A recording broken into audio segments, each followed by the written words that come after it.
melalui komitmen.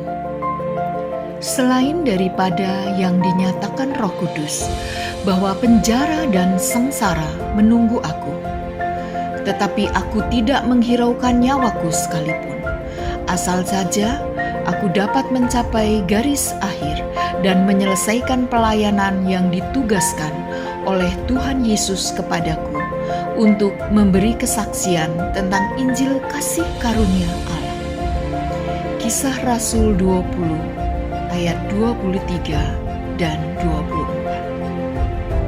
Kisah tentang misi penuh dengan cerita heroik. Apabila kita membaca kisah hidup Dr. Paul Carson yang melayani sebagai dokter misionaris di Kongo, kita akan dibuat kagum dengan dedikasi dan komitmennya yang tinggi dalam menunaikan tugasnya.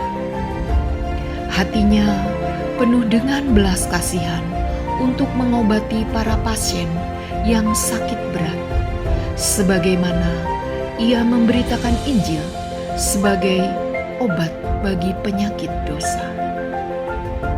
Selama belasan tahun, ia giat bekerja di tengah-tengah kericuan politik dan suhu politik yang berubah-ubah di Kongo. Meskipun ia ditangkap para pemberontak, namun ia tetap konsisten melakukan tugasnya, bahkan mengobati mereka yang sakit.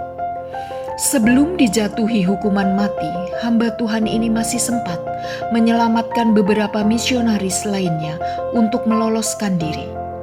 Sebuah komitmen kadang harus dibayar dengan harga yang mahal. Saudara, orang yang memberanikan diri untuk berkomitmen, orang yang bertanggung jawab. Komitmen ini tidak hanya terjadi dalam hubungan kita dengan Tuhan saja, tetapi juga dalam kehidupan kita sehari-hari. Dalam keluarga saja, kita diperintahkan untuk berkomitmen kepada orang tua dan mengikuti sistem mereka. Di sekolah dan di kantor pun, kita wajib berkomitmen dan taat kepada peraturan yang ada. Begitu juga sebuah perkawinan.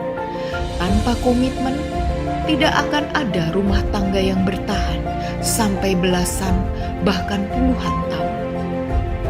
Anda melihat perjuangan para misionaris hingga mencapai titik akhir merupakan bukti bahwa ada orang-orang berani membayar harganya untuk membuktikan komitmennya itu. Dan Paulus telah membuktikannya.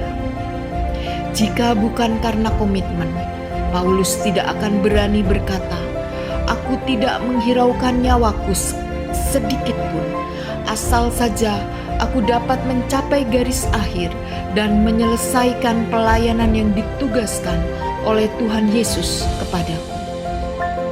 Anda lihat betapa beraninya Paulus berkata seperti itu.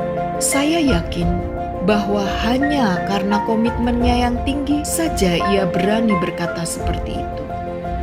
Kekristenan tanpa komitmen adalah liturgi yang membosankan. Kita akan disebut orang-orang pengecut dan orang-orang yang munafik bila kita berani mengaku bahwa kita mencintai Kristus, tapi kita tidak berani berkomitmen untuk menyerahkan hidup secara total kepadanya. Ambillah keputusan saat ini juga untuk berkomitmen kepada Allah. Tuhan Yesus memberkati.